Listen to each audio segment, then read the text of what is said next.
By 6 o'clock, most of the lights were already off.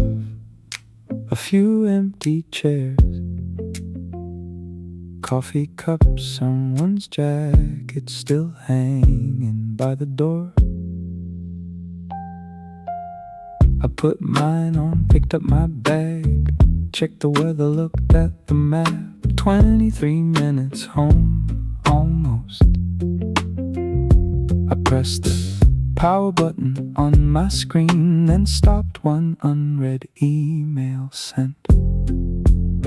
At 5:57, nothing urgent, nothing loud, just waiting like it knew I'd see it before I left. I sat back down the chair, made that sound it always makes at the end of the day. I read it once, then again. The reply didn't need big words, just clear ones. Sounds good, I'll take care of it. See you tomorrow. I deleted 3 sentences, wrote 2, read them again, moved 1 comma back to where it belonged. Funny how the smallest things always seem to matter more. When the building gets quiet, I signed my name, looked at it for a second like it belonged to someone who had already gone home. My finger hovered above the button, 1 click, the email was gone. So was the day. I closed the laptop, the screen turned black. My reflection stayed there for a moment, long enough to notice how tired my eyes looked. Not exhausted, just finished. I picked up my keys, turned off the desk lamp. The hallway was empty, the printer had stopped, even the air sounded different when nobody was left. I pressed the elevator button, the numbers came down 1 floor at a time. I didn't check my phone, I didn't look back. The doors opened without a sound. I stepped inside, the mirrors caught the last light from the office. The doors closed slowly, everyone had already left. I just needed the day to know I was done. I turned into the parking lot. The sky still held a little daylight. Not enough to call it evening, not anymore. I wasn't shopping, not really, just bread, just milk, that's what I told myself. I grabbed the smallest basket, walked past fresh flowers, newspapers, the smell of warm bread. Someone laughed near the bakery.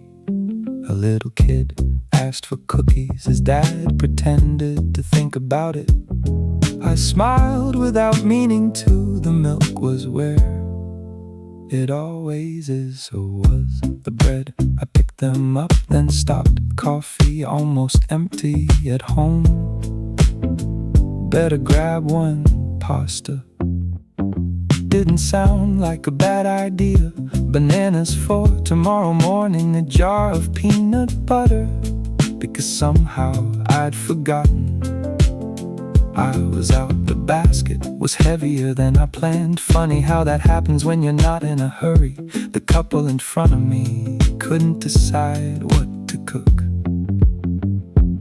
One said pasta, the other wanted tacos. They laughed like there was no wrong answer. The cashier looked up, receipt, yeah, sure. The printer made its little sound. I folded it without looking, walked outside. The air felt cooler now. I opened the passenger door, set the bag on the seat. The bread leaned against against the milk like they'd made the trip together. I closed the door, but I didn't start the car, not yet. For the first time all day, nobody needed anything from me. No emails, no meetings, no phone calls, just a parking lot, a grocery bag, and a quiet evening waiting to begin. I went in for bread and milk. Somehow I came out with tomorrow morning.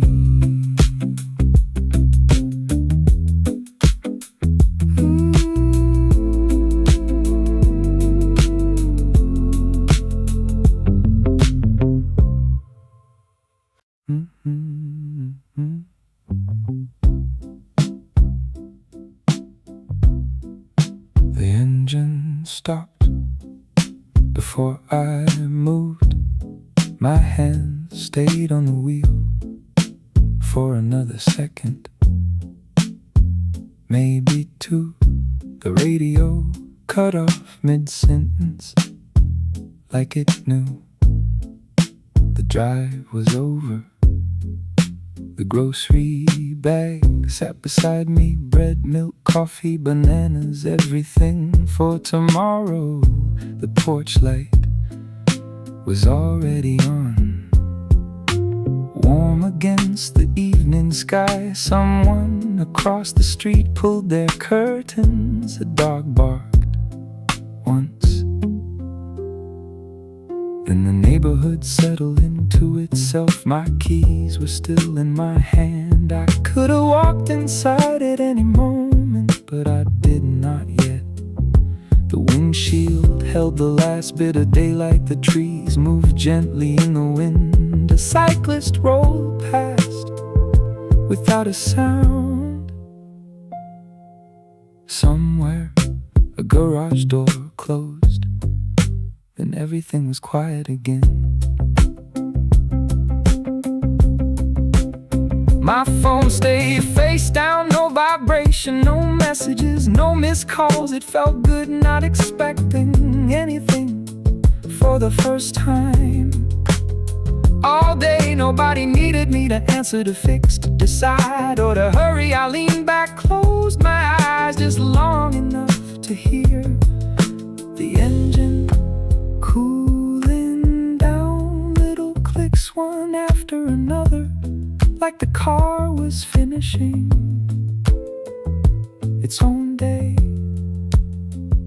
The paper bag shifted slightly when I reached for the coffee.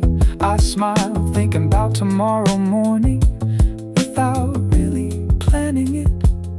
The porch light never moved, it simply waited like it always does. Patient, familiar enough to feel like part of the family. I watched one window in the house glow softly. Someone had already turned on. The living room lamp home was only a few steps away, but somehow those few steps didn't need to happen yet. Sometimes the best part of getting home is knowing you don't have to rush inside. I picked up the grocery bag, turned the key, locked the car. The sound echoed across the quiet street. I stood there for one more breath, looked up at the fading sky, then walked toward the front door. I was already home, I just wasn't ready to go inside.